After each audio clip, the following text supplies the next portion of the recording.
Je me souviens qu'il me frappait à la tête de toutes ses forces.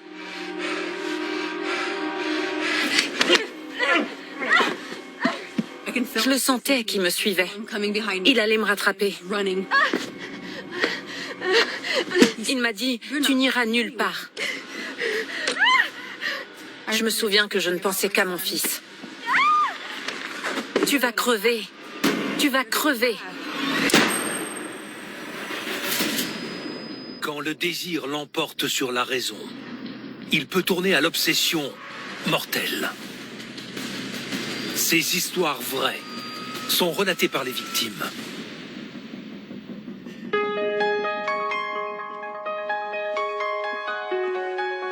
Je suis originaire de Roy, dans l'Utah. Ma famille est composée de mes 2 parents et de mes 3 frères. J'ai eu une très belle enfance. J'avais beaucoup d'amis dont je suis encore très proche aujourd'hui. J'ai toujours été attirée par la mode, les coiffures, le maquillage et tout ça.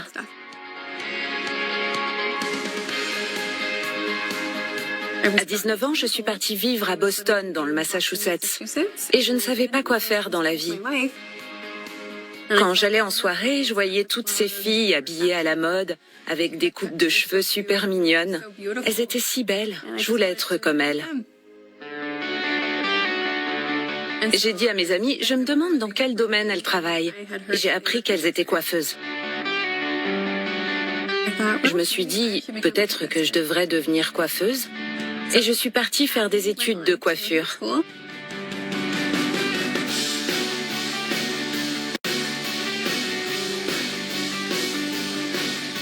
J'ai adoré mes études. J'aimais bien faire les colorations, entre autres. Mais ce que je préférais, c'était couper les cheveux.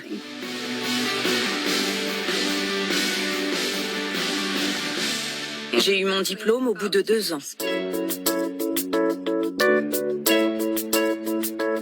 Je travaillais dans un salon et un jour, pendant ma pause, je suis allée au centre commercial. C'est là que j'ai rencontré mon petit ami. On était très amoureux et on a décidé de se marier. J'étais tellement heureuse d'être enceinte, c'était une nouvelle aventure. Et puis enfin, mon fils Daniel David est né.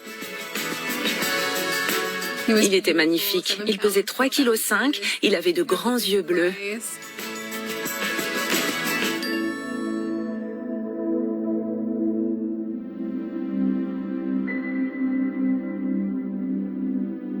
J'adorais notre vie de famille, mais nos problèmes financiers devenaient très durs à gérer.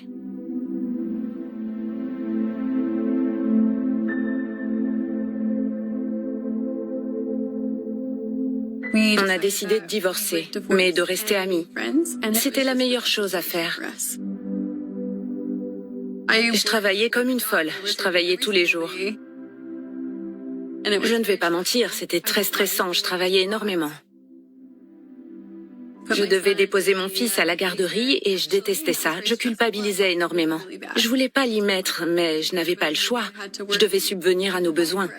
J'étais responsable de lui. Il nous fallait une couverture médicale, un logement, de quoi manger.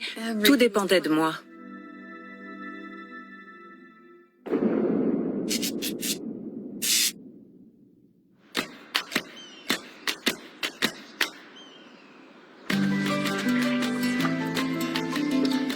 Un jour, j'ai reçu un coup de fil d'une très bonne amie qui m'a annoncé qu'une nouvelle école de coiffure allait ouvrir.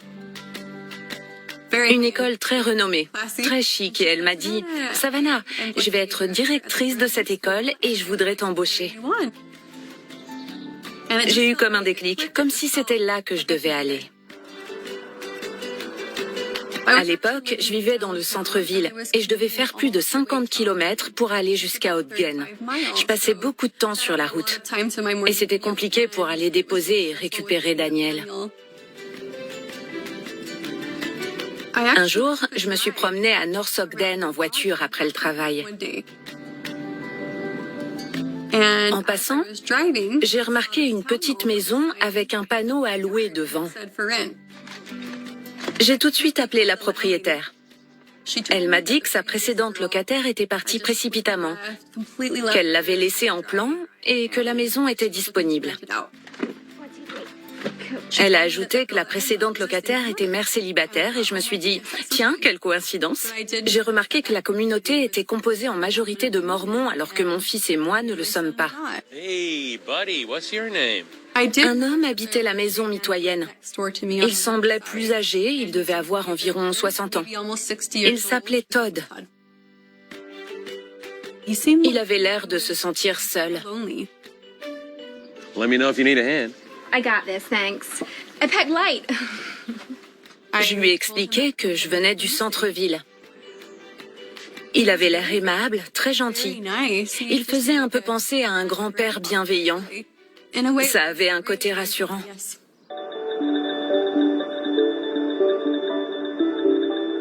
En emménageant à North Ogden, j'ai inscrit Daniel dans la meilleure école qu'on nous avait recommandée.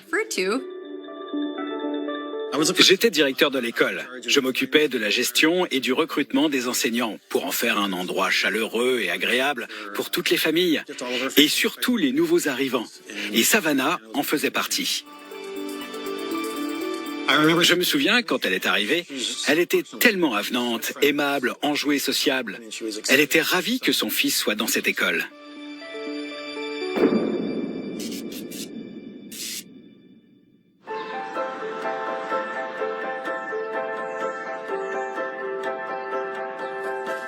Ça faisait environ 6 mois que j'habitais à North Ogden, quand un matin, j'ai découvert un pneu crevé. C'était vraiment énervant, parce que je devais aller au travail et je ne savais pas quoi faire. Mon voisin était dehors. Hey, Il était très gentil, il m'a dit « On dirait que vous avez un pneu à plat ». J'ai répondu « Oui, et je dois aller travailler, je suis pressée ». where's your dad? Can he help? J'ai trouvé ça un peu bizarre, mais je lui ai expliqué ma situation. Mon père est décédé, je gère pratiquement tout toute seule. Je n'ai pas beaucoup d'aide. Ma mère habite à environ 20 minutes, mais je suis très indépendante. Well, if you're in a hurry, I could give you a ride. Il était encore tôt, je ne voulais pas déranger ma mère. Oh, that'd be great. C'était rassurant de voir que j'avais des voisins disponibles et sympathiques, prêts à me donner un coup de main si nécessaire. Je me sentais plus en sécurité. So, how long you lived here? About 7 years now. Il m'a dit qu'il avait une fille. Je crois même qu'il a parlé de petits-enfants. Je me souviens que je lui étais extrêmement reconnaissante. Je lui ai dit « Merci de vous mettre en 4 pour m'aider. C'est très gentil. Puisque vous me déposez, est-ce que ça vous embêterait de venir me chercher après le travail ?»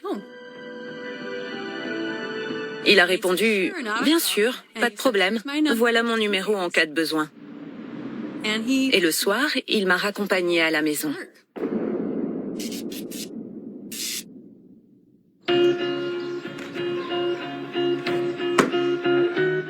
Après ça, il a commencé à se manifester de plus en plus.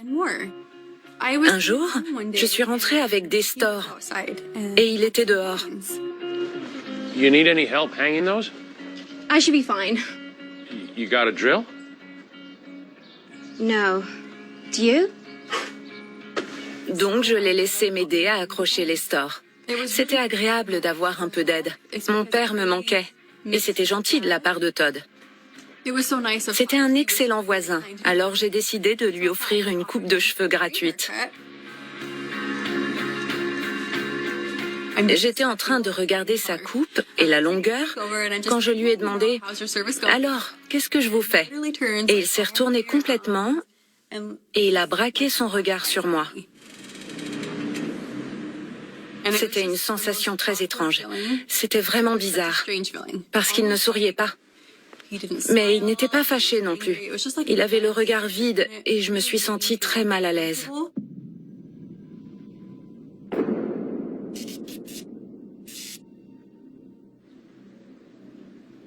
Le matin de Pâques, j'ai trouvé une carte sur ma porte d'entrée.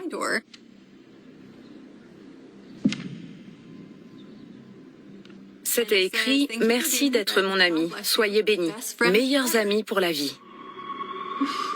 Je me suis dit « Meilleurs amis pour la vie ?» On est seulement voisins, c'était tellement bizarre. J'étais un peu choquée. Alors j'ai appelé ma propriétaire et je lui ai dit « J'ai reçu une carte du voisin et il a écrit « Meilleurs amis pour la vie ». Elle a commencé à rire et m'a répondu « Ne t'inquiète pas, tu es jolie, tu t'habilles bien, tu es à la mode, il doit te trouver mignonne. C'est tout. Il habite là depuis 7 ans. C'est mon meilleur locataire. »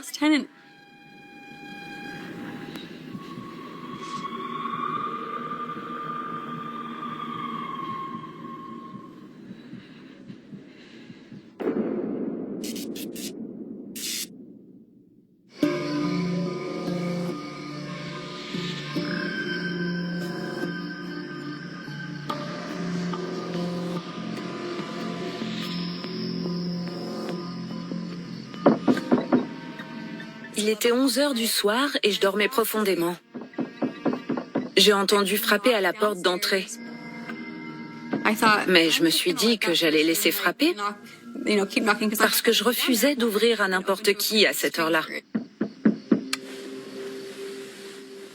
J'avais un mauvais pressentiment parce qu'il était tard et je trouvais ça étrange.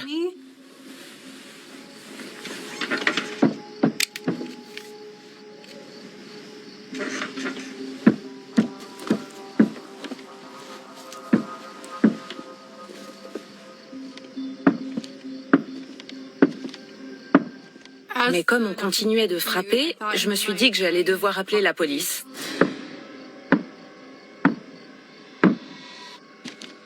Who is it? It's Todd.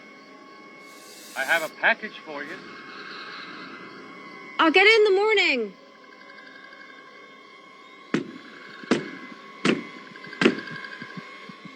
Je ne comprenais pas ce qu'il avait. J'étais seule avec mon fils. Je ne savais pas quoi faire.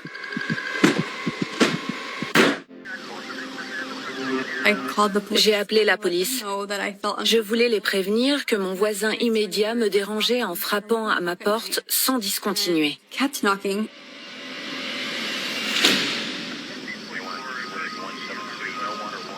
Les agents l'ont interrogé et il a dit « J'essaie juste d'être un bon voisin. Je n'essaie pas de la séduire. » Je me disais « Mais qu'est-ce qu'il veut? C'est complètement dingue. Je n'ai jamais eu de voisin comme ça avant. Qu'est-ce que je dois faire ?» J'ai posé la question à la police. Qu'est-ce que je dois faire? Je me suis dit, je dois protéger mon fils. Il passe avant tout. Une fois, j'étais assise devant la maison en train de lire un magazine. Quand tout à coup, Todd est sorti avec un gant de baseball et il a dit « Hey Daniel, tu veux que je t'apprenne à jouer au baseball ?»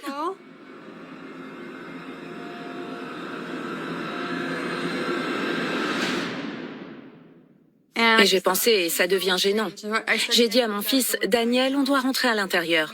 On ne peut pas discuter avec ce voisin. On doit rentrer. C'était tellement embarrassant. J'avais presque l'impression de perdre le contrôle de la situation. Il appâtait mon fils maintenant. C'était vraiment déplaisant. Donc je suis rentrée avec mon fils et je lui ai dit, on ne peut pas jouer avec lui. Tu ne peux pas jouer avec lui, désolé. On doit rentrer. Daniel s'est mis à pleurer. Mais je veux jouer. Je veux jouer au baseball, maman. J'ai répondu, désolé, on doit rentrer. On ressortira plus tard. Et j'ai fermé la porte.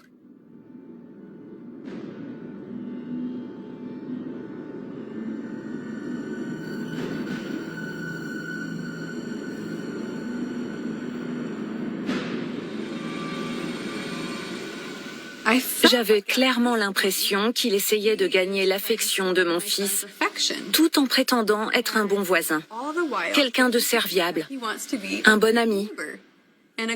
J'aurais voulu passer plus de temps dehors avec mon fils, mais on ne pouvait jouer dehors que quand il n'était pas là.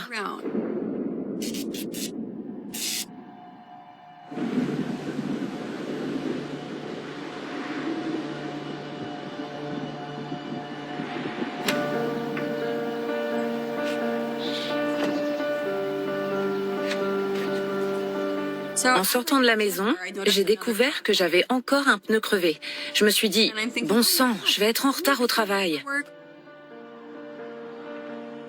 Je n'avais jamais eu de crevaison avant d'emménager dans cette maison. Et c'était vraiment exaspérant parce que j'étais convaincue que Todd était responsable. Il n'était pas question que je lui demande de l'aide. J'ai préféré demander à mon ami Dennis de me dépanner. Il était devenu un bon ami et il a toujours été là pour moi. Au fil des semaines et des mois, nous nous sommes liés d'amitié. C'était déjà la deuxième fois qu'elle avait un pneu crevé. C'était bizarre. En allant la chercher, j'ai vu que son pneu n'avait rien. Il était en bon état et il n'y avait pas de clous. Je me suis dit que quelque chose ne collait pas. C'était pas normal.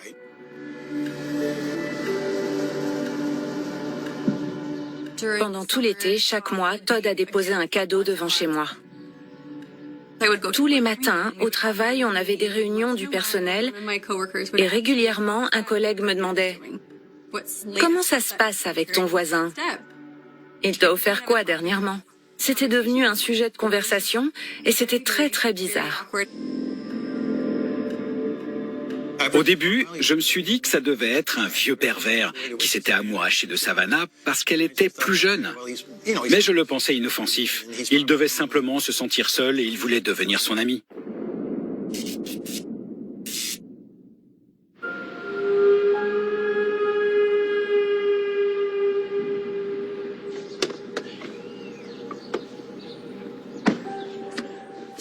Un jour, je suis allée récupérer mon fils à l'école et j'étais fatiguée après une longue journée au travail.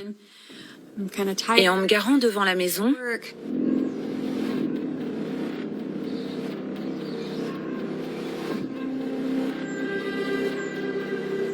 j'ai remarqué un message écrit en majuscule sur ma porte d'entrée avec de la craie rose que mon fils adore utiliser pour dessiner. Ça disait « Priez pour votre salut ».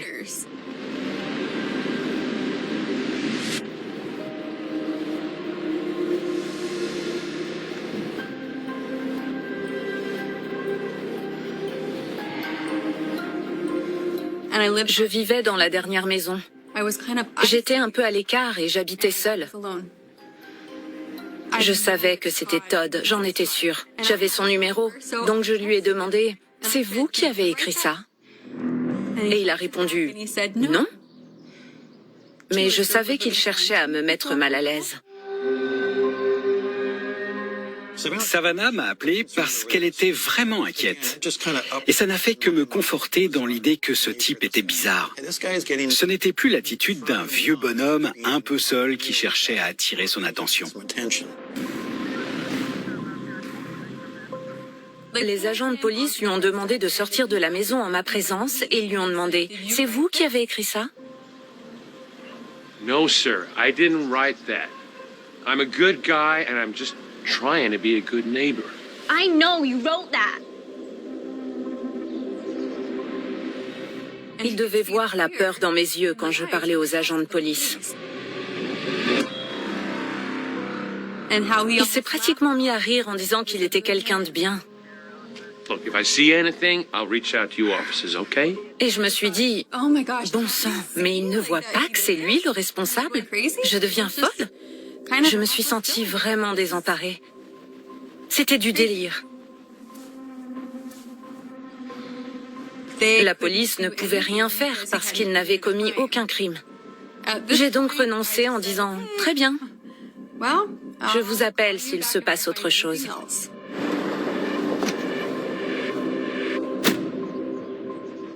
J'avais constamment l'impression qu'il m'observait.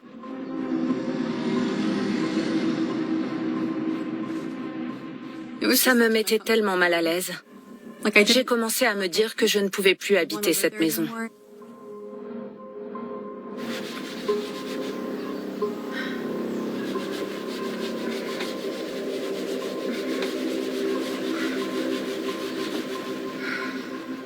Pendant un moment, je me souviens que je ne voulais même plus rentrer chez moi.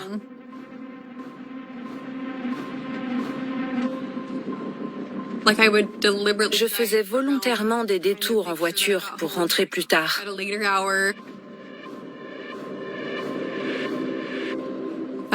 J'évitais de le croiser.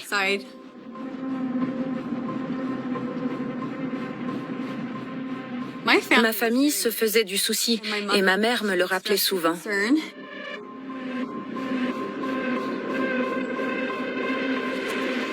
Un jour, je m'apprêtais à partir au travail et en arrivant à ma voiture, j'ai remarqué qu'elle était rayée, sûrement avec une clé. Ça m'a mise mal à l'aise parce que je n'avais rien remarqué la veille, alors que c'était bien visible. Ça faisait pratiquement 4 centimètres et la forme faisait un peu penser à un diamant. J'ai encore trouvé ça bizarre. J'ai décidé d'appeler la police. Un agent assez jeune est arrivé chez moi. Je lui ai expliqué la situation et il m'a dit « Je suis désolé, on ne peut rien prouver, je ne peux rien faire. » Je l'ai remercié de s'être déplacé et ma journée a repris son cours normal. Le renouvellement de mon bail était en automne. Et je me suis dit qu'il était impossible que je reste dans cette location. J'allais prévenir ma propriétaire que je voulais trouver un appartement.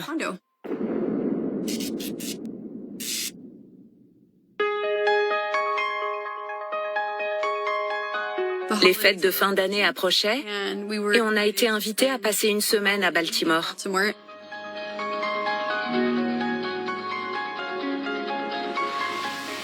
J'étais enchantée. C'était un vrai soulagement pour moi. Je pouvais changer d'air, je n'allais pas renouveler mon bail. J'allais enfin me changer les idées.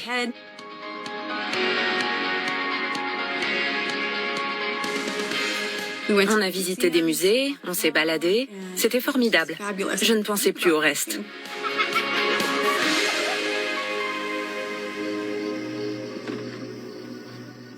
Je suis rentrée de cette semaine à Baltimore tard le soir.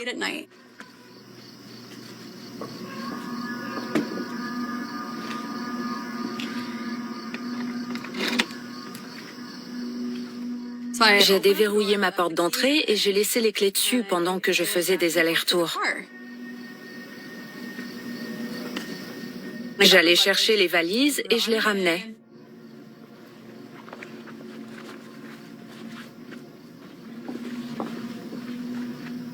Et les clés avaient disparu. Elles n'étaient plus là. J'avais tout sur ce trousseau de clés. J'avais les clés de la voiture, de la maison, de la boîte aux lettres et même du travail.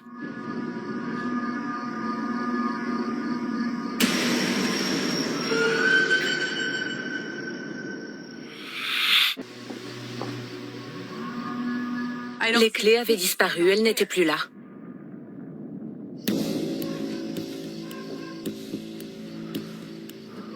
J'ai cherché partout. Est-ce que je les avais déplacées en faisant mes allers-retours? J'ai appelé ma propriétaire et je lui ai dit « Je ne sais pas ce qui s'est passé, mais je ne retrouve plus mon jeu de clés. »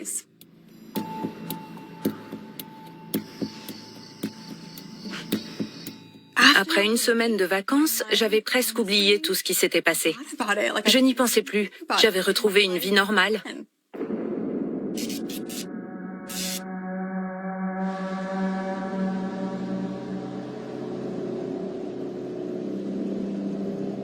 Mais je voulais toujours déménager à cause de tout ce qui était arrivé. Il me semblait que c'était la meilleure chose à faire. Alors j'ai demandé à mon amie Denise de m'aider à trouver un appartement.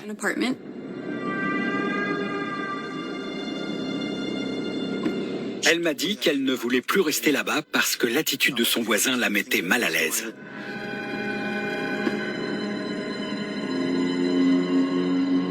Elle ne pouvait pas constamment l'éviter. La semaine de Thanksgiving, Denise nous a emmenés, Daniel et moi, à South Ogden pour visiter des appartements qui entraient dans mon budget. Par contre, la caution était très élevée et je ne pouvais pas avancer une telle somme. C'était très dur de devoir faire un versement aussi important en une seule fois. Ça m'angoissait parce que c'était une somme considérable pour une mère célibataire. Je n'avais pas les moyens. Sur le chemin du retour, je me souviens que Dennis me disait « Ne t'inquiète pas, ne perds pas espoir, ça va aller, on va te trouver quelque chose, ça va aller. » Et je me suis dit « D'accord, je vais rester optimiste. » En garant sa voiture devant chez moi, Dennis m'a dit « Savannah, qu'est-ce que c'est que ça devant ta porte ?» Daniel, wait there. C'était juste avant Thanksgiving. C'était exactement la période à laquelle tout le monde achète une dinde à farcir. Dennis ne disait rien, pas un seul mot. Je voyais qu'il était un peu surpris. Leave me alone! Ça a vraiment mis Savannah hors d'elle. Elle s'est dit, cette fois, ça devient clairement du harcèlement. Il n'essaie pas seulement d'être un bon voisin. J'ai ramassé la dinde et je suis allée la jeter dans la benne à ordures. En revenant devant chez elle, elle m'a dit « Je suis certaine qu'il est en train de nous épier par la fenêtre. »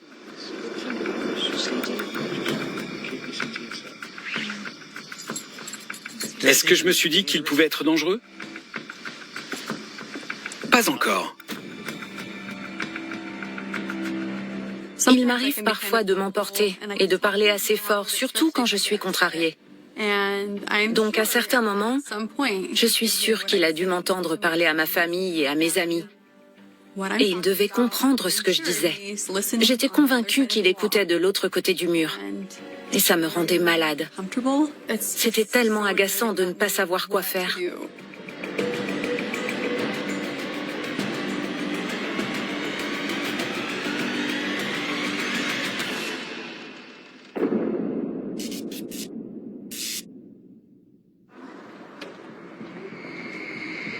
Noël approchait. Mon fils et moi étions surexcités parce que ma mère avait appelé en disant « Venez à la maison, venez manger ce midi, on va passer un peu de temps tous ensemble. » Et en ouvrant la porte d'entrée, je me suis retrouvée face à un tas de cadeaux et de jouets. Il y avait même un micro-ondes.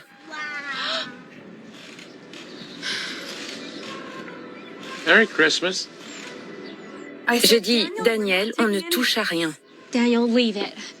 Daniel m'a dit « Mais maman, je veux les cadeaux, je veux les cadeaux. » J'ai répondu « Désolé Daniel, on ne peut pas les prendre. » Leave it, okay? Come back inside, please. Il ne comprenait pas, il était trop petit. Il fallait que ça s'arrête. Ça devenait dingue. J'ai décidé de jeter tous les jouets. J'ai fait en sorte que Daniel ne s'en rende pas compte. Je ne voulais pas qu'il me voie en train de tout jeter. Alors je me suis souvenue de ma première visite de la maison. La propriétaire m'avait clairement dit que la locataire précédente était partie précipitamment et que c'était aussi une mère célibataire. Est-ce qu'elle avait eu le même problème que moi avec le voisin?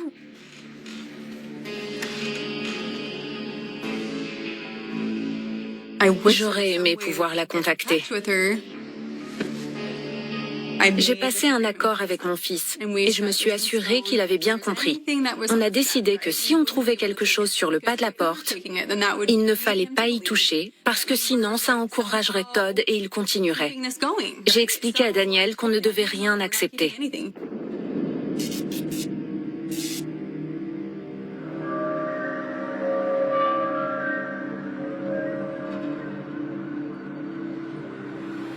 Et il a arrêté. Il n'a plus fait d'autres cadeaux après Noël.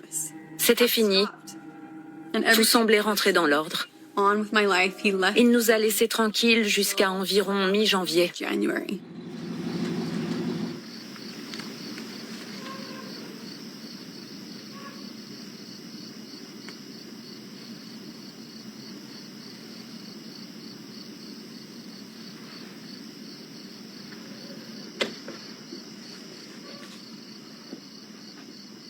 J'ai trouvé une échelle sur le côté de la maison, juste devant la fenêtre.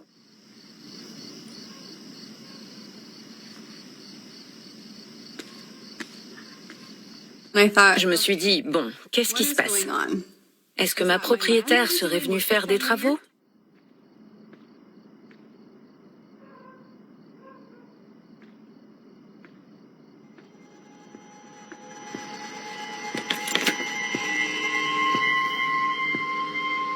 Hello? Anyone there?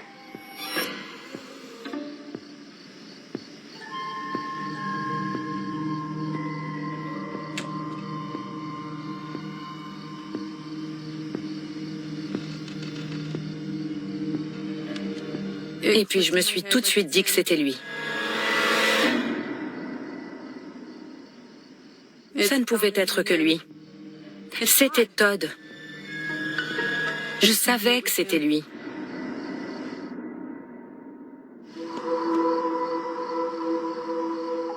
J'ai appelé ma propriétaire qui m'a dit « Désolée, je ne peux rien faire pour toi, appelle la police. » Donc j'ai appelé la police en disant « Bon, j'ai trouvé une échelle devant ma fenêtre. Est-ce que vous allez faire quelque chose cette fois? Quelle preuve il vous faut ?» Mais les agents m'ont répondu que c'était un problème à régler avec ma propriétaire, que j'avais signé un contrat avec elle. Donc je l'ai rappelé. Je lui ai dit, écoutez, j'ai appelé la police, apparemment c'est un problème à régler entre nous. Je veux déménager. Je vais reprendre mes recherches. S'il vous plaît, aidez-moi. Je ne peux pas rester ici, je dois partir. Elle m'a répondu, Savannah, ne t'en fais pas. Je vais m'en occuper. Je vais l'expulser. Tu en as déjà assez bavé comme ça. Au printemps, je vais l'expulser. Mais avec cette histoire d'échelle, j'ai cherché comment demander une ordonnance restrictive. J'ai regardé les différentes options et ça disait « Est-ce qu'il s'agit d'un proche, d'un ex-petit ami, d'un ex-mari? Est-ce que vous partagez la garde d'un enfant ?» Mais ça ne parlait pas d'un voisin. Donc ça n'avait pas l'air de s'appliquer à mon cas.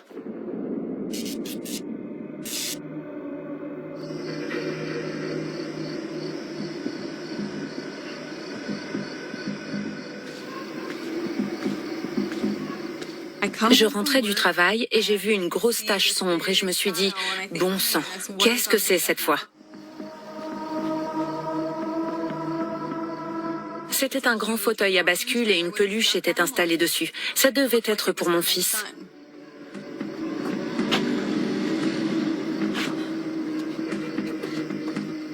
Mon sang n'a fait qu'un tour.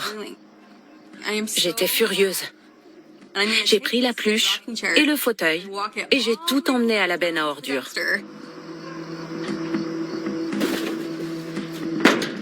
J'ai tout jeté dedans violemment. Je n'en pouvais plus. En rentrant chez moi, j'ai brutalement claqué la porte.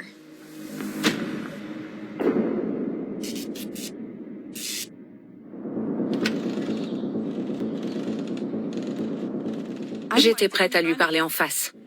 Je voulais qu'il comprenne une bonne fois pour toutes que ça n'allait pas se passer comme ça, que j'allais me défendre. J'étais convaincue qu'il testait mes limites. Leave me alone! J'étais tellement remontée, mais il m'a regardée d'un regard vide, comme s'il ne savait pas quoi dire.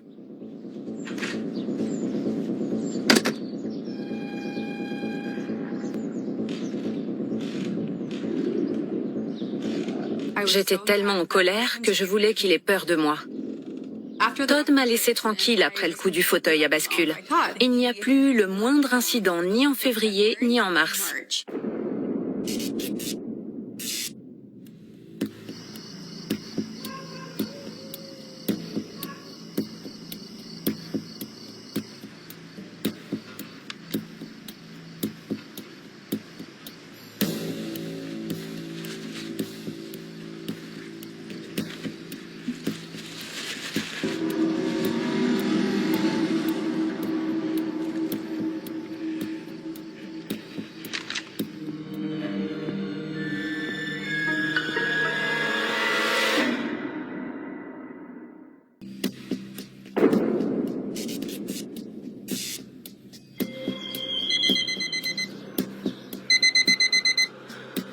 Mon réveil a sonné à 5h30. Je me réveille très tôt le matin.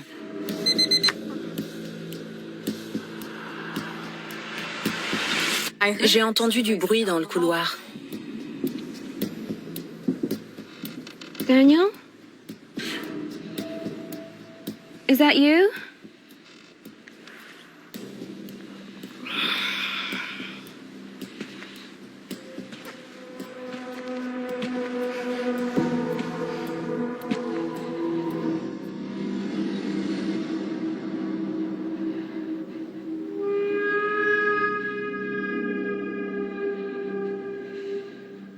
Je me suis tout de suite demandé comment j'allais m'échapper. Et j'ai pensé à mon fils qui était dans la chambre d'à côté.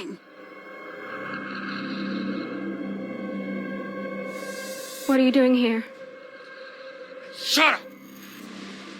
You bitch!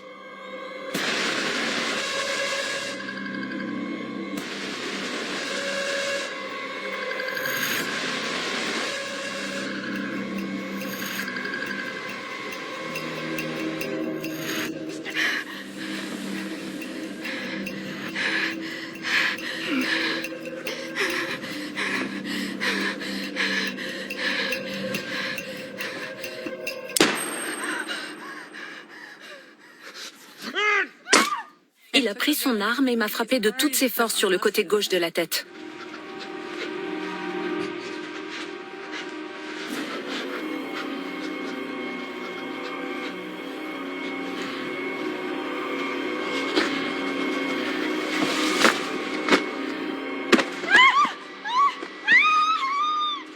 Je me suis dit, oh pitié, mais qu'est-ce qu'il est en train de faire?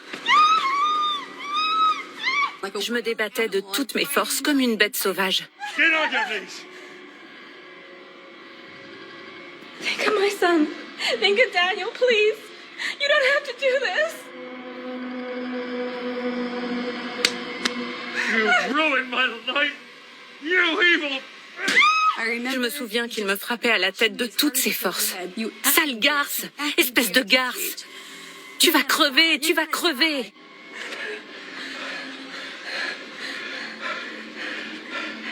Je me suis dit, je dois m'en sortir. Je ne vais pas le laisser faire. Je vais me battre.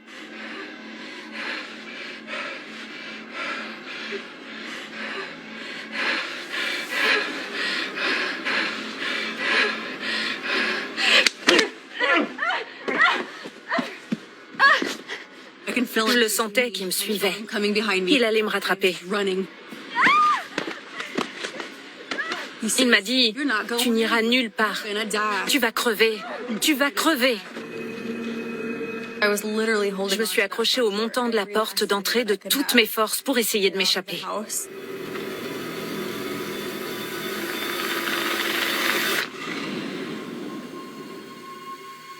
Quand j'ai lâché prise, je me suis sentie perdue.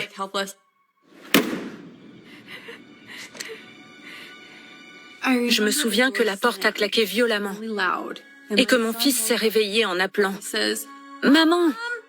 Maman !» J'ai hurlé « Daniel, reste dans ta chambre. Todd nous attaque. Retourne dans ta chambre. »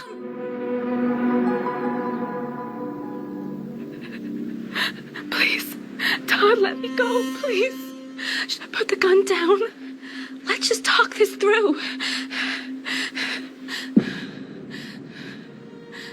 Todd a pris son arme. Il l'a dirigée vers moi, vers mon visage. Il a mis son doigt sur la détente et son arme s'est enrayée. Si elle ne s'était pas enrayée, je serais morte. Ensuite, Todd a pris son arme. Il a remis son doigt sur la détente. Il a visé par terre et le coup est parti. Je pensais à mon fils et à ce qui risquait de lui arriver.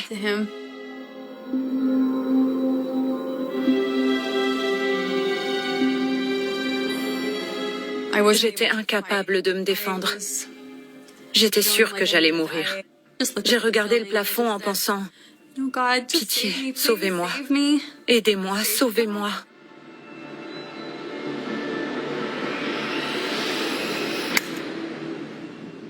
Il a lâché son arme et elle est tombée par terre.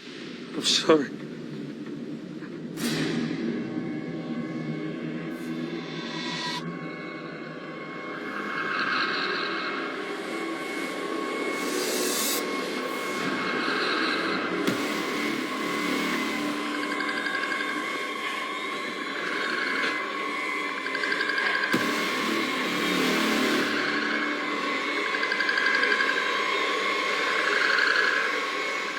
Ensuite, je crois qu'il a appelé les secours.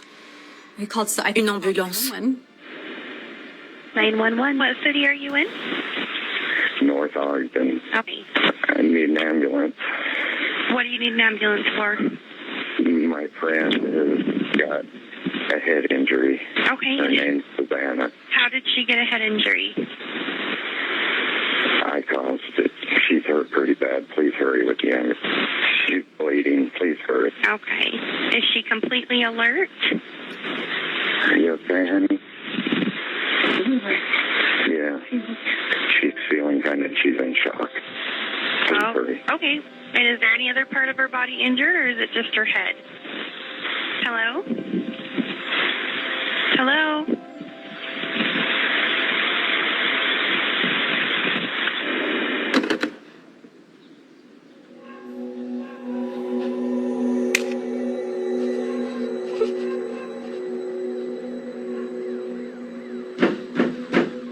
Please, open up.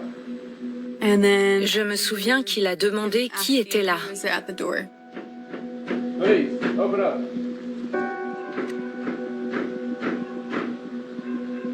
And then, un agent de police était de l'autre côté de la porte. Quand il a compris que c'était la police, il s'est précipité à l'étage. Quand j'ai entendu le coup de feu, j'ai su qu'il s'était suicidé. Je me suis évanouie. Je crois que j'ai perdu connaissance plusieurs fois.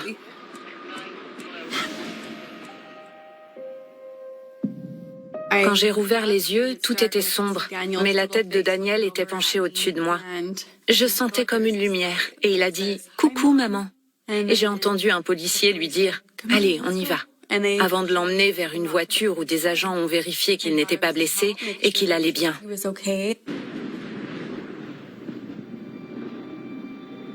Savannah a eu énormément de chance, vous savez. Énormément de chance. Elle aurait dû mourir cette nuit-là.